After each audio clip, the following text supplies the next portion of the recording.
On a hot evening in the summer of 1943, we found ourselves once again in the immediate vicinity of the front.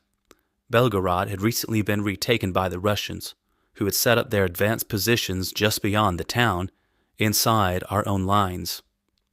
The Russians were now catching their breath and collecting their innumerable dead before launching an even stronger attack against our position in September. The Soviets had regained some of their strength and had forced the German and Romanian troops to withdraw from the Caucasus and the Kalmyk Plain. They had also pushed us back from the Donets. However, the situation was not yet entirely in their hands, and strong counterattacks from our side often broke their frantic thrust. 60,000 troops took part in the Battle of Belgorod. I was one of them. 18,000 Hitlerjugend had also arrived from Silesian camps to receive their baptism of fire in this unequal combat, in which a third of them lost their lives. By regiment, section, and group, we were all directed to precise locations where we settled down to an armed watch. Once again, I speak as though we knew of the impending attack. In fact, we engaged in these preparations as part of the normal routine. Then, one afternoon, we were assembled for distribution of ammunition. Each man was given 120 cartridges and 4 grenades. 10 of us, 9 men, and a non-com, were organized as an assault group. Dusk was falling when the Feld responsible for our section waved us over to him. We were soon listening intently as he told us what would be expected of us. We had a large map of the district on which he showed us the points we should attain, taking every precaution. When the order was given, we should be prepared to protect the infantry, who would quickly join and then pass us. We were given a list of rallying points and other details, which I only partly understood, and advised to rest, as we would not be called before the middle of the night. We stood and stared at each other for a long time. Now we knew we were going to be part of a full-scale attack. A heavy sense of foreboding settled over us, and the knowledge that soon some of us would be dead was stamped on every face. Even a victorious army suffers dead and wounded. The Fuhrer himself has said it. In fact, some of us could imagine his own death. Some would be killed, we all knew that, but each one imagined himself doing the burying. No one, despite the obvious danger, could think of himself lying mortally wounded. That was something which happened to other people, thousands of them, but never to oneself. Everyone clung to this idea, despite fear and doubt. Even the Hitler Youth, who spent years cultivating the idea of sacrifice, couldn't consciously envision their own ends occurring within a few hours. Finally, the night came, a soft summer night, which brought with it a breath of freshness after the torrid day. We tried to go to sleep, but couldn't. About half an hour later, we heard a muted noise of bustle and commotion just beyond the walls of the covered shelter. In the darkness, we guessed that we were listening to some fellows collecting their gear. We all turned toward the sound, trying to grasp what was happening, when a Feld appeared, wearing camouflage. He told us we would be leaving in about 5 minutes, and good luck. All our reflections came to a dead stop, and our brains emptied. Everyone grabbed his gun and checked his critical points of his harness and straps, as Hauptmann Fink had taught us, especially the chin straps of our helmets. Group 8, called the sergeant, sounding as if he had been struck by a sudden electric shock. After me, in silence. We stuck close together, followed the trench to the forward positions. Our non-com was at the head of the column. Behind him came Grumpers, the grenadier, who was about 22 years old, then Hals, just past 18, and Lindberg, not quite 17. Then our 3 gunners, a Czech of indefinable age with an unpronounceable name, a Sudeten of 19 whose name ended with an A, and me. Right behind me was a veteran with his number 2 man, another terrified boy, and finally, Grenadier Kraus, who must have been well into his 20s. We moved out in good order, exactly as we had been taught. Indefinable noises reached us, coming from either the Russian or the German lines. We crossed several trenches jammed with troops who were still half asleep in the warm summer air before climbing out of our own trench in the middle of the woods. "It's darker than Hades here," the veteran muttered in my ear. It seemed to me that our guide, having signed us to stop, was now going on ahead. We stayed where we were, bent double, waiting for an order to proceed. Despite our best efforts to keep quiet, we couldn't avoid a certain amount of metallic clatter from all the weapons we were carrying. One by one, we left the last German positions and crawled out onto the warm earth of no man's land. We inched slowly forward across the Russian soil. We had to crawl around a short stretch of light sand against which we would show up too easily, crushing under our bodies a mat of thorny creepers which we took at first for Russian barbed wire. I was startled to see two motionless figures lying on the sand some 2 yards to our right. I pointed at them, nudging the veteran, who looked and grabbed his nose. With a shock of horror, I understood that we had just passed 2 corpses, which were quietly rotting as they waited for burial in a common grave. We seemed to have crawled as far as China. About half an hour after we had started, we came to the first Russian wire. We waited with beating hearts while our first men opened a precarious passage. Every time we heard the cutter snap, we expected to see a spray of dirt shooting up from an exploding mine. Our faces, blackened with soot from the canteen kettles, were pouring with sweat, and the tension was so great we certainly must have aged several years during the few minutes we needed to crawl under the Soviet wire at a speed of about 15 yards an hour. When we had all made it through, we stopped for several moments and huddled together. Every one of us was trembling. We could hear faint sounds from the Russian forward positions. We rolled our eyes at each other and understood without words that we all felt the same way. We could hear the sound of voices and knew beyond any doubt that we had reached the first Russian line. Suddenly, we were staring incredulously at an almost invisible figure, a Soviet reconnaissance man, who was bending over a hole which undoubtedly contained some of his comrades. We almost stopped breathing, as slowly lifted our guns, looking at our leader, who seemed to have frozen, and then at each other, with a look beyond expression as the Russian walked slowly toward us. Then he turned back. Our sergeant pulled a knife from his belt. Its blade flashed white for a moment before he thrust it slowly into the ground in front of Grumpers, pointing to the Russian with one finger. The grenadier opened his eyes enormously wide and looked with horror from the Russian to the knife to the sergeant. The latter gestured him on, as Grumper's quivering hand clenched round the knife handle. With a final mute look of supplication, the grenadier began to creep forward. We followed the progress of his dark shape with an anxiety which made us clench our teeth to keep from crying out. Then he was lost in the darkness. The Russian was still talking to his friends, as if the war were thousands of miles away. He took a few more steps. We could hear more voices a little farther off. For a few long moments, each of us forgot his own existence. The Russian walked towards the spot where Grumpers must have hidden and turned back. As he turned, a second silhouette rose up behind him. Grumpers covered the 4 or 5 yards that separated him from his quarry in one jump. The Russian whirled around. We heard a rough cry and the sound of a struggle. From a hole a short way off, we heard Russian voices. Then we were able to distinguish the silhouette of our grenadier rolling on the ground and hear the sound of his voice. "Hilfe, Kameraden!" The Russian jumped to one side, and the sound of his machine gun tore into the quiet of the night as its white flashes stripped the darkness.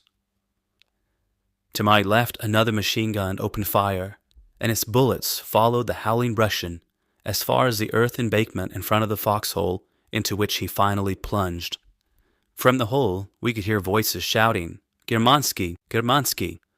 With a leap which looked beyond his capacities, the veteran propelled himself forward, hurling a grenade from his right fist. The object vanished into the darkness for 2 or 3 seconds. Then the hole was lit by a brilliant white light, and we heard the outcry of several voices before a moment of silence. We withdrew as fast as we could, keeping parallel to the barbed wire. Behind us, we could hear a rising tumult. Risking mines and bullets, we ran for a small hillock, and grasping for breath, hastily attempted to organize a defensible position in a thicket. Idiots! The sergeant exploded, meaning Kraus and the veteran. I didn't give an order to fire. We'll never get out of this now. He was as scared as anybody else. An instant later, a dozen flares lit our surroundings as brightly as day, and a Russian fusillade shook the air all around us. The Russians were also heaving grenades at random, the way we would have done. "We're finished," whimpered young Lindbergh. "Quick, a shovel," shouted the Sudetan. "We've got to dig in, or they'll slaughter us." Nobody moved, the veteran commanded authoritatively. In our terror, we obeyed him. His voice sounded more confident than the sergeant's. We tried to freeze absolutely, even down to the fluttering of our eyelids. A flare burst into brilliant white light directly overhead, and anyone whose face wasn't buried in the ground could see every detail of our circumstances. Just beyond us lay the bodies of Grunpers and the Russian, and 5 or 6 foxholes preceding a V-shaped infantry position. Other flares lit the edge of the wood from which our adventures had begun. Luckily, the Russians nearest us hadn't noticed the rise of ground which was giving us cover. However, their soldiers in the more distant positions, which we had seen in the light of the flares, could see us. They began to throw grenades too, and they were using the superb Russian grenade throwers. "If they've got those things, we've had it," said the veteran. "We ought to dig," sniveled Lindbergh. "Shut up. Dig with your belly if you like, but don't move anything else. If we play dead, maybe they'll think that we are." Something fell with a dull thud on the other side of the hillock. Its crest disintegrated, and we were spattered by a rain of earth. There were no new flares coming over, and the ones still falling were fading. As usual, the Russians were shouting curses at us. Another grenade landed somewhere to our left, and we could hear the whistling fall of its fragments through the noise of the explosion. Someone lying beside the veteran groaned. "Shut up, hold it back," muttered the veteran between clenched teeth. "If they hear anything, that's it." He was talking to his number 2 man. The boy was clawing at his face, which was twisted with pain. His hands were trembling. "Don't make a sound," said the veteran, putting his hand on the boy's forearm. "Be strong." Grenades were falling all around us. The boy clenched his fists, and his eyes flooded with tears. He sniffled. "Quiet," insisted the veteran. The flares died out, and everything around us became pitch black. The Russians must have spotted another group of our men somewhat to the north of us. It was their turn to get the lights and the noise. Then we heard other sounds directly ahead of us.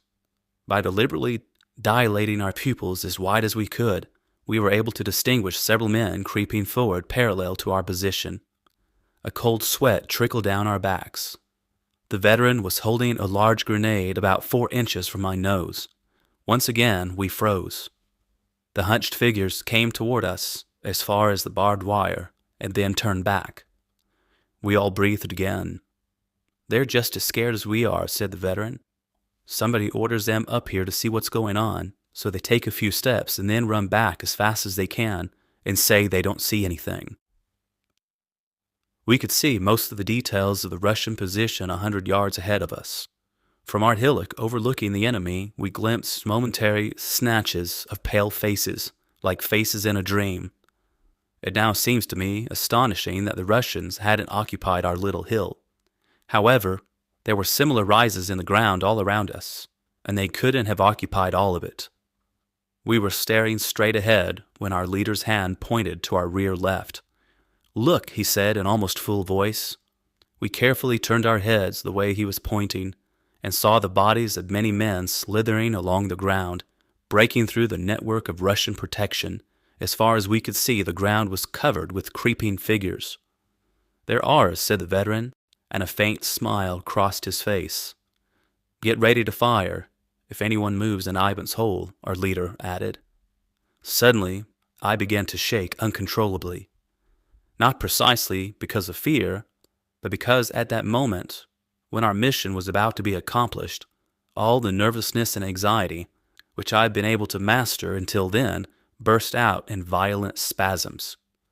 I tried shifting my weight, but nothing did any good. I managed to open the magazine and nervously slipped the first belt into the breech of the gun, which the veteran held open for me and left partly open to prevent the sound of its clicking shut. A moment later, among the German troops we were watching, someone must have pulled a wire attached to a string of mines. Our immediate surroundings, the Russian position, our little hill, and all our hearts were shaken by a series of thunderous explosions.